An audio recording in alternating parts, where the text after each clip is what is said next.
तुझे कारणी देह माझा पडावा उपेक्षो नको गुणवंतानंता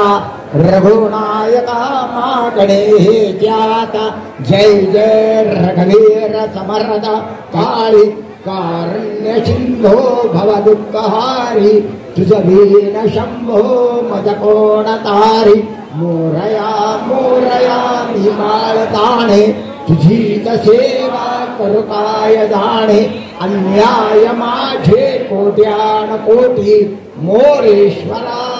तू घाल पोटी ज्या ज्या ठिकाणी मनदाय माझे त्या त्या ठिकाणी निज रूप तुझे मी ठेवितो मस्तक ज्या ठिकाणी तेथे तुझे सद्गुरु पाय धोणी गुरुर्ब्रह्मा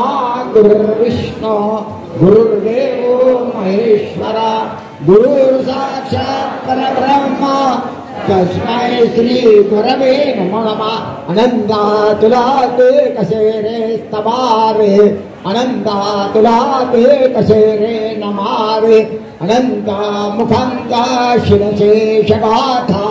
नमस्कार साष्टांग श्री साईनाथा गणाधीश जो ईश सर्व गुणांचा